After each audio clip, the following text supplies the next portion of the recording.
Make of thyselves that which ye desire, be it a lord, be it a god. But should ye fail to become aught at all, ye will be forsaken, amounting only to sacrifices. Ooh boy! Elden Ring!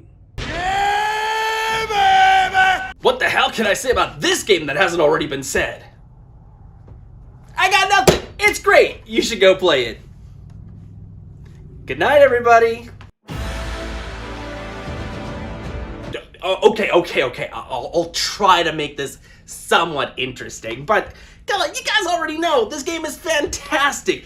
Everybody's already played it. They know how amazing it is, so I guess let's just dive on in and see exactly why this game is just so beloved. Mighty dragon, thou art a true born heir. Lend me thy strength, O kindred. From the moment that Elden Ring was announced, there was hype behind it. Its new mechanics, such as the mounted combat, looked amazing. It was being written by R.R. Martin, so you knew we were gonna get some twisted shit. And it seemed the more that was announced, the more we got excited. Yet, there was some hesitation when it came to light it would be an open world game. For those of you who have not played any Souls titles before, the world that you explore are typically linear, with various branching paths that oftentimes loop back on themselves. It's a great way of making the world feel connected and create shortcuts from your starting point to bosses or more difficult encounters, so you don't have to tackle all the enemies you would have to otherwise. While there have been areas that are more larger than others, it's never gone full open world, which is what got some people worried. Was FromSoft just cashing in on the popularity of the open world genre?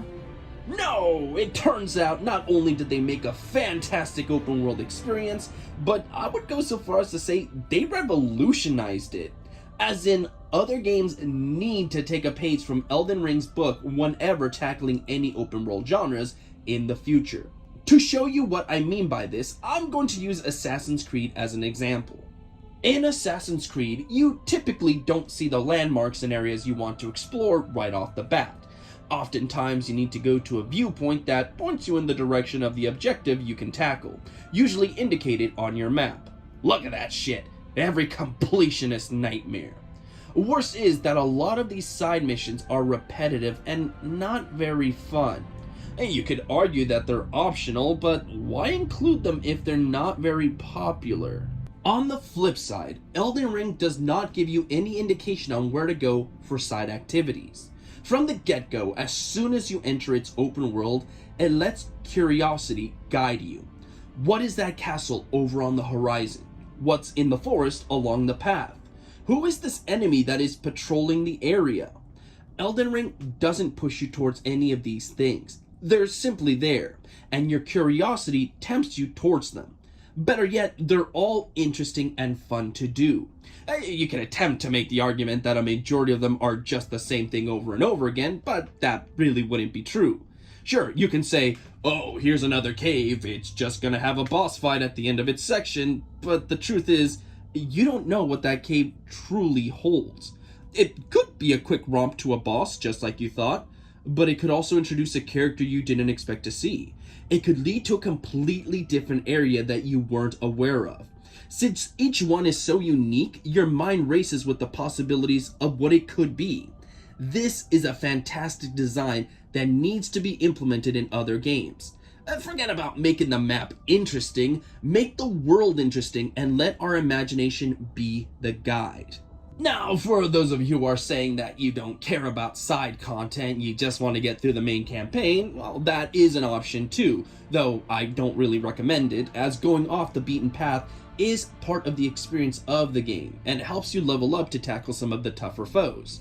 Still, a guide of sorts does tell you the main path to follow, which you can do, but chances are eventually you are going to come across something that catches your eye, which is part of the brilliance of this game.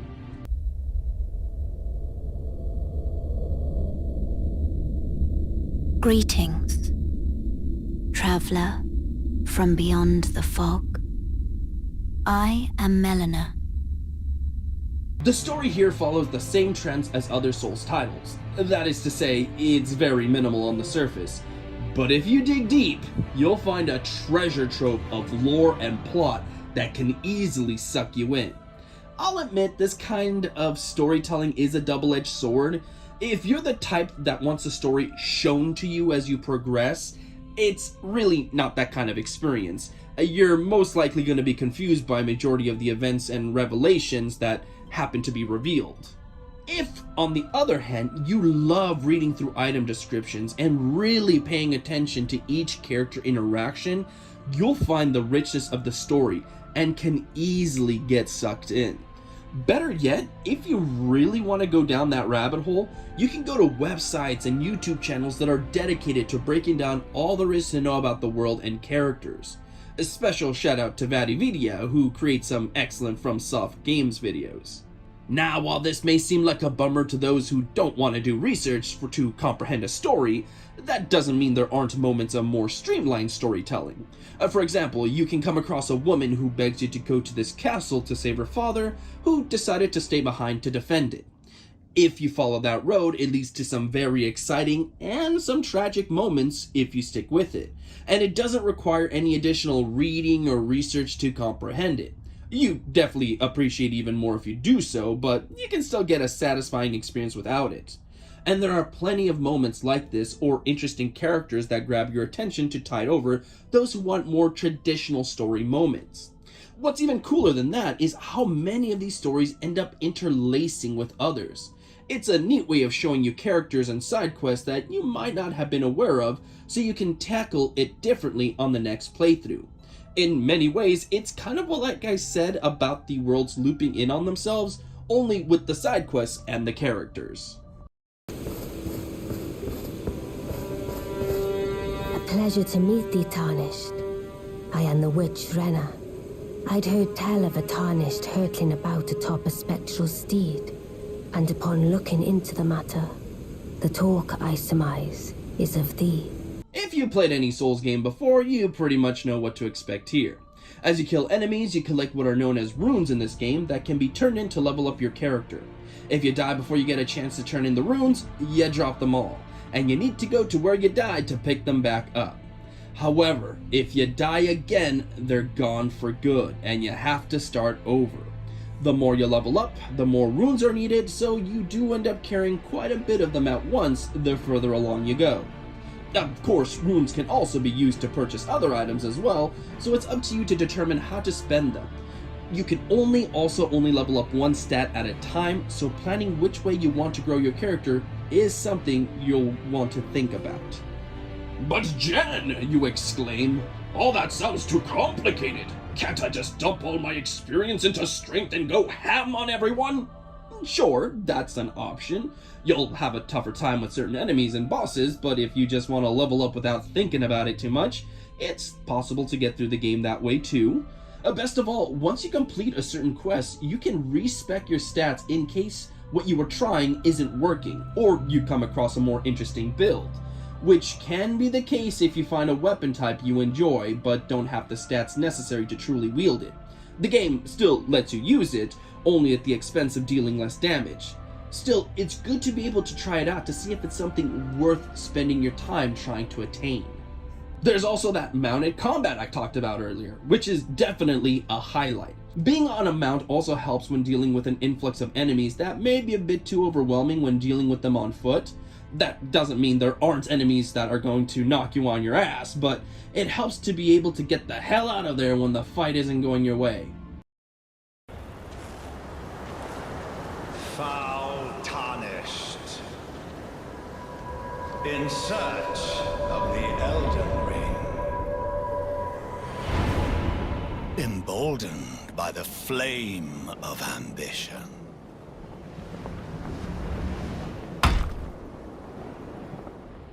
If you've been too intimidated to get into any of the FromSoft games in the past due to how tough they are, I've got good news for you. Elden Ring is still tough as balls, but it's definitely more manageable than past games. In the past, if you ever got stuck on a particular tough boss or enemy, chances were you might be done at that point, especially if you couldn't find any alternate routes or weren't willing to grind away until you were the appropriate level of badass to take on the challenge. In Elden Ring, if you come across a similar obstacle, that's okay, because there are so many other options available that you're bound to find a challenge you can face and head off in that direction. That in turn can lead to other discoveries, and before you know it, you come back and find that first challenge to not be as taxing as it once was. I'm not saying every fight is going to be a breeze, but I found myself feeling more impressive than I ever had in past FromSoft games. And if you're still having trouble with a particular boss, you can always go the old cheese route. Special shout out to YouTuber Elden Ring Guru and his channel Tyrannicon and his hilarious cheese videos. All of this is to say, you should give Elden Ring a try. I can't say every single person is going to love it, and it's not a perfect game, but I mean, what is, am I right? Yet, the game is just made so well that you can easily look past any flaws you come across because you know there's going to be something amazing right around the corner that will no doubt kill the shit out of you. So, with all that said, I give Elden Ring a 5 out of 5 with a very strong recommendation to buy it. It's a game you can easily sink hours and hours into and still get the itch to play once in a while. Yeah, it's that good. My precious. Oh, welcome back, everybody. So yeah, fucking Elden Ring. It's fucking great. You should fucking play it, which you no doubt have already done so. So I guess that's about it. I guess I could have talked a little bit more about it, but it's just gonna be more praise, so I'm not gonna do that. Honestly, I think the biggest negative I can say about the game is if you really dive deep into its fandom, you'll eventually come across the get-gooders, which are no doubt the cancer of that fan base. And just like some of the bosses in the game, they just won't die! But yes, starting things off on a really high note. Honestly, this is gonna make it hard to review the other games, because how can they possibly stack up to Elden Ring? Are they worth my time? Are they worth your time? But more importantly, are they worth my time? I guess you'll just have to come back and see now, won't you? Until then, stay safe out there, and have a good one.